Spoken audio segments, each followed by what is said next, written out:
इस लेक्चर में पूरा का पूरा आइसोमर देखने वाले हैं, whether is coordination, geometrical, optical, कोई भी हो, एंड उसके पूरा का पूरा याद कराऊंगा लेक्चर के अंदर ही। So stay tune with this lecture, अंत तक याद करा दूंगा एंड जो भी क्वेश्चन आने वाला हो जाएगा इससे, ठीक है। सो सबसे पहले यार देख, आइसोमेरिज्म में वी हैव आइसोमेरिज्म डिफरेंट है। सबसे पहले कोऑर्डिनेशन, हाइड्रेट, लिंकेज, आयनाइजेशन, ये 4 आइसोमर है बेसिकली। इसमें होगा क्या, तेरे पास दो गिवन है कि कौन सा पेयर ये आइसोमर है या फिर नहीं, इस तरह पूछते हैं। सो सबसे पहले देख कोऑर्डिनेशन आइसोमर क्या होता है। कोऑर्डिनेशन आइसोमर में तेरे पास 2 डिफरेंट स्फीयर्स होंगे। क्या होंगे तेरे पास? 2 डिफरेंट स्फीयर्स होंगे, 2 डिफरेंट कोऑर्डिनेशन स्फीयर्स होंगे एंड उसमें जो सेंट्रल एटम है वो चेंज हो रहा होगा। दैट मीन्स अगर CrNH3 एंड COCN6 है तो होगा क्या, जो CO के साथ CN6 है उसकी जगह जो इसका ये वाला है ये वाला आ जाएगा। दैट इज मैं लिख दूंगा क्या, NH3 का होल 6 एंड इसका इसके साथ एक्सचेंज हो चुका, क्या हो जाएगा, CR के साथ CN का होल 6। सो बेसिकली जो कोऑर्डिनेशन स्पेयर है उनका जो सेंट्रल मेटल है वो चेंज हो रहा है। That will be a coordination isomer. Now coming with the hydrate isomer. Hydrate isomer में क्या होता है, हाइड्रेट आइसोमर में दैट कम्स, अभी देख हाइड्रेट में क्या होगा, हाइड्रेट में H2O होता है ना, तो बेसिकली H2O वाले में जब H2O लीगेंड की तरह और वाटर ऑफ क्रिस्टलाइजेशन दोनों की तरह बिहेव करे तो तेरा क्या हो जाएगा, हाइड्रेट आइसोमर, ठीक है। जैसे देख CrH2O6 Cl3 है, ठीक है। तो इसमें देख अब इस तरीके से है एंड ये वाला आइसोमर देख, दोनों में एक क्या किया मैंने, बस एक H2O बाहर निकाल दिया, एक H2O बाहर निकाल दिया एंड एक Cl अंदर दे दिया है। तो बेसिकली पहले जो H2O था इस वाले कॉम्प्लेक्स में वो एक लीगेंड की तरह काम कर रहा था, बट इस वाले में क्या कर रहा है, वाटर ऑफ क्रिस्टलाइजेशन की तरह काम कर रहा है। दैट मीन्स जब तुम्हारा H2O it is acting both as a ligand and a crystallization, water of crystallization, तो वो तुम्हारा क्या होगा, हाइड्रेट आइसोमर होगा, ठीक है। Third linkage isomer. ये लिंकेज वाला क्या, लिंकेज वाला एक ऐसा है 2 मुंह सांप की तरह, दैट मीन्स 2 हेड्स हैं and another example you take it. So ambient linkage होगा, उसमें क्या होता है देख, जैसे बेसिकली अगर NO2 को देख तो NO2 वाले में क्या हो जाएगा, नाइट्रोजन भी डोनेट कर सकता है एंड ऑक्सीजन भी डोनेट कर सकता है अपना lone pair. So basically ambient linkage में यही होगा तेरा, दैट इज NO2 वाला हो गया जिसमें दोनों तरफ से डोनेट हो सकता है, वो वाले किस में आएंगे, लिंकेज आइसोमर में। Now coming the ionization isomer, इसमें क्या होगा यार, बेसिकली अंदर बाहर वाले चेंज हो रहे होंगे एक दूसरे में, बस और कुछ नहीं है, ठीक है। सो ये वाला कंप्लीट होता है। नाउ जो सबसे इंपॉर्टेंट चीज है जो कि याद करने वाला पार्ट है, that is geometrical isomer and optical isomer, basically जो जिसके लिए आई थिंक ये लेक्चर देख रहे होगे। नाउ सबसे पहले बात करता हूँ ज्योमेट्रिकल आइसोमर में, बहुत इंपॉर्टेंट है, पूरा याद करने की कोशिश करता हूँ, देखना। सबसे पहले ज्योमेट्रिकल आइसोमर में 2 देखेंगे हम लोग, देखेंगे कोऑर्डिनेशन नंबर 4 और कोऑर्डिनेशन नंबर 6 में, ज्योमेट्रिकल एंड ऑप्टिकल दोनों। स्टार्ट करता हूँ, बिल्कुल ध्यान से सुनना। सबसे पहले देख कोऑर्डिनेशन नंबर 4, दैट मीन्स जिसमें 4 वाले होंगे, दैट इज MABCD ये वाले होंगे ना, मेटल है एंड 4 लीगेंड्स हैं। सो उस कोऑर्डिनेशन नंबर 4 वाले में क्या ज्योमेट्रिकल एग्जिस्ट करेगा या नहीं, पहले ये देखो। तो देखो अगर कोऑर्डिनेशन नंबर 4 है तो दैट कैन बी टेट्राहेड्रल और the square planar. That means अगर मेरे पास कोऑर्डिनेशन नंबर 4 है तो वो 2 तरीके से एग्जिस्ट कर सकता है, दैट इज टेट्राहेड्रल एग्जिस्ट कर जाए या फिर स्क्वायर प्लेनर एग्जिस्ट कर जाए, ठीक है यार, इतना समझ आ गया। या तो टेट्राहेड्रल एग्जिस्ट करेगा या तो स्क्वायर प्लेनर एग्जिस्ट करेगा, इतना क्लियर ना।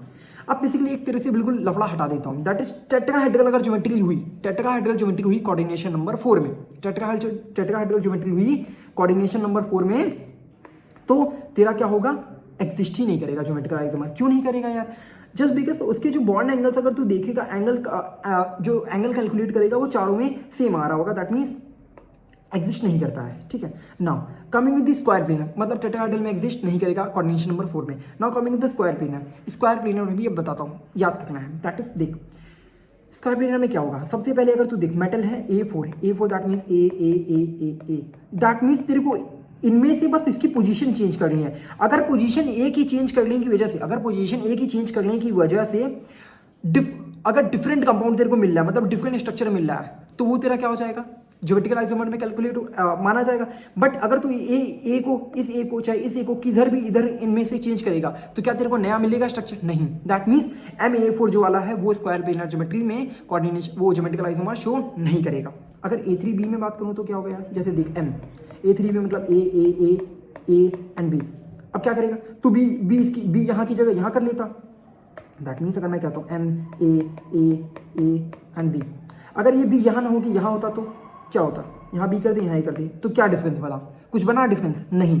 दैट मीन्स नई ज्योमेट्री नहीं बन रही है, दैट मीन्स तेरा वो geometrical isomer that means MA4 में भी नहीं एग्जिस्ट करेगा, MA3B में भी एग्जिस्ट नहीं करेगा। इतना समझ आया क्या तेरे को, ठीक है ना।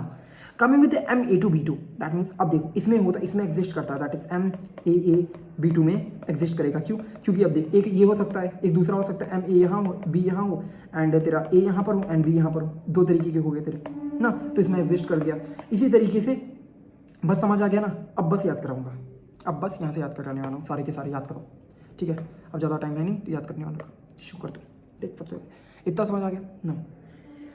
पहली बात है कितने में होगा, 4 में होने वाला है। देख 4 वाले कोऑर्डिनेशन नंबर जो कि स्क्वायर प्लेनर है, 4 कोऑर्डिनेशन नंबर में जो कि है स्क्वायर प्लेनर, उसमें क्या होगा MA2B2, MA2BC एंड ABCD और ये सारी बात बताता हूँ कैसे। देख सबसे पहले A3B में एग्जिस्ट नहीं करेगा ना, ठीक है। अब A3B को तोड़ जरा, क्या लिख सकता है A2B2, ठीक, A2B2 दैट मीन्स अब A3B था, अब इसको और तोड़ A2B2 कर दे ना, अगर बाद में तोड़ना क्या कर दे A2BC कर देगा, फिर ना और तोड़ना तो क्या MABCD कर देगा। अब इन चारों का देखना, तो देख सबसे पहले A2B2 में एग्जिस्ट करता है, कितने आइसोमर होंगे 2, उसके बाद B2 को तोड़ा BC में, कितने आइसोमर एग्जिस्ट करेंगे 2, और A2 को फिर से तोड़ दिया ABCD में, कितने एग्जिस्ट करेंगे 3, दैट मीन्स तेरे को बस याद रखना है 2 2 3 2 2 3 इधर एंड MA में होल ट्वाइस भी नहीं एग्जिस्ट करता है, और MAB ट्वाइस में क्या होता है MAB अगर तेरा पास ट्वाइस MAB वाला ये वाला है तो वो 2 आइसोमर में एग्जिस्ट करेगा, ठीक है, याद हो गया ना। अब आता है ज्योमेट्रिकल आइसोमर कंप्लीट होता है किसके लिए, कोऑर्डिनेशन नंबर 4 के लिए, किसके लिए कोऑर्डिनेशन नंबर 4 के लिए यहाँ तेरा कंप्लीट हो गया। Now coming with the geometrical isomer of the coordination number 6, coordination number 6 में तेरा क्या होता है ऑक्टाहेड्रल ज्योमेट्री होगी, क्या होगी, कोऑर्डिनेशन नंबर 4 में ऑक्टाहेड्रल ज्योमेट्री होती है, कोऑर्डिनेशन नंबर 4 में क्या होती है ऑक्टाहेड्रल ज्योमेट्री। अब इनमें आइसोमर में कितने बनेंगे, देख इतना याद हो उसका MA2B2 ये सब 2 2 3 2, ठीक। अब देखना कोऑर्डिनेशन नंबर 6 में ऑक्टाहेड्रल ज्योमेट्री में, अब देख लो सबसे पहले स्टार्ट करते हैं A4B2, सबसे पहले तेरे को लिखना है। अब देख मैं एक बात बता, MA6 में बनेगा नहीं बनेगा, A5B में बनेगा नहीं बनेगा, क्यों, क्योंकि यार B की एक पोजीशन चेंज करेगा कोई मतलब नहीं है। नाउ स्टार्ट होता है A4B2 से, क्यों स्टार्ट होगा पता है, क्यों A6 में नहीं बनता, A5B में नहीं बनता है, MA4B2 से स्टार्ट होगा एंड इसको A4B2 लिखा, फिर क्या करेगा B2 को तोड़ दे BC में, पहले बताता हूँ लिखना कैसे, फिर याद कराता हूँ।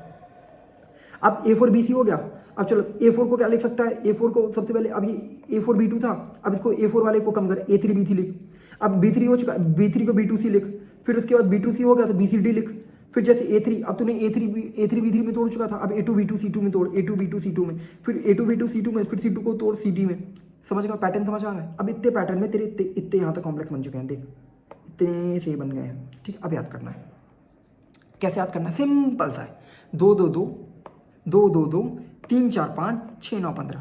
अब कुछ एग्जाम में आएगा तो क्या करेगा, एग्जाम में आएगा तो क्या करना है, ठीक है, एग्जाम में आएगा तो ये बैठ के पूरा लिखने वाला है, वो भी इसका बताता हूँ करना क्या है। एक तो याद रख ABCDEF का 15 geometrical 15 optical, 15 geometrical 15 optical and total stereo पूछेगा तो 15 15 प्लस 30, ठीक है। ABCDEF में क्या हो जाएगा 15 15 30, ठीक है, टोटल स्टीरियो की बात कर रहा हूँ मैं, ज्योमेट्रिकल ऑप्टिकल दोनों इंक्लूड करते हुए।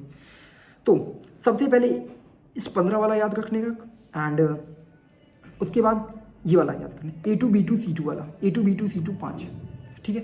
एंड ऊपर देख लेना यार, जब देखो अगर क्वेश्चन में आता है, अगर 4 नंबर का क्वेश्चन है, अगर फिजिकल का क्वेश्चन की तुम पूरी कैलकुलेशन लिख सकते हो, तो अगर तुम्हारे अगर ये आता है कि कितने नंबर ऑफ ऑक्टाहेड्रल ज्योमेट्री है इन सब में, कि कितने ज्योमेट्रिकल आइसोमर बन सकते हैं, तो तुम इसको लिख सकते हो, ऐसा कोई वो नहीं है। तुम A4 बस ऐसे लिखो, जैसे पूछ लेते रहेगा A3B2C, तो बस यार लिखना A4 लिखना है, A4B2 लिखना है, बस कितना था 2 2 2 था, फिर 2 3 4 5, बस इसी तरह 2 2 2 3 4 5 2 2 2 2 2 3 बार लिख, फिर 3 4 5, फिर 6 में क्या जोड़ो जो 15 है 9, 70 में क्या जोड़ो 77, वो फूकी बाबा ना वो सबका नहीं छोड़, ठीक है।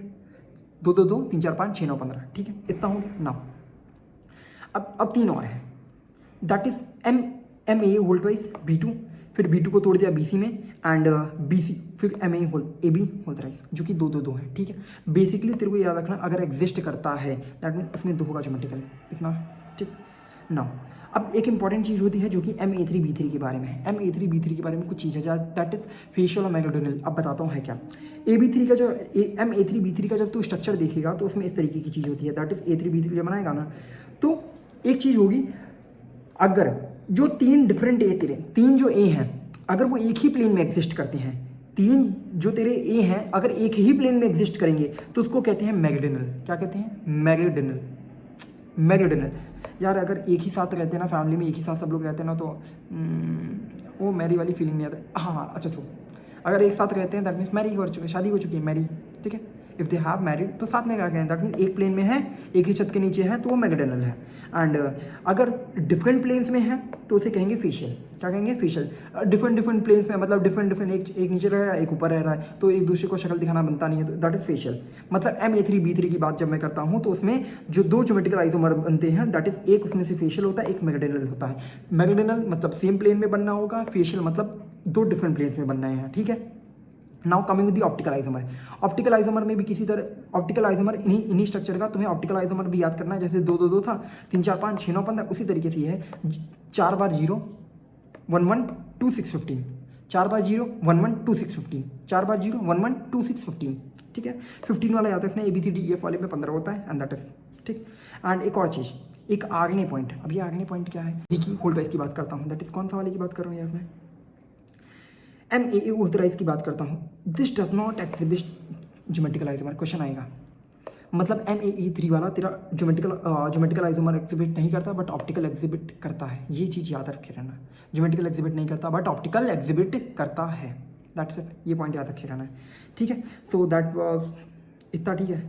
बस एक बार इसको आई थिंक मैं तो कहता हूँ एक बार आई थिंक मैं इसको PDF में दे दूंगा, प्रिंट आउट अगर बगल में प्रिंट आउट निकलवा लेना, जितनी भी मतलब लास्ट टाइम पे लेक्चर लिए हूँ रिकॉर्ड निकलवा के इसको लगा लो, याद हो जाएगा आई थिंक। देख 2 2 2 3 4 5 6 9 15, 4 बार 0 1 1 2 6 15, दैट्स इट। MA में ये वाला पॉइंट याद रखेगा, आगने वाला पॉइंट याद रखेगा ना, एंड फेशियल मेगाडेनल वाला, खत्म है, इतना ही है, ठीक है, बाय।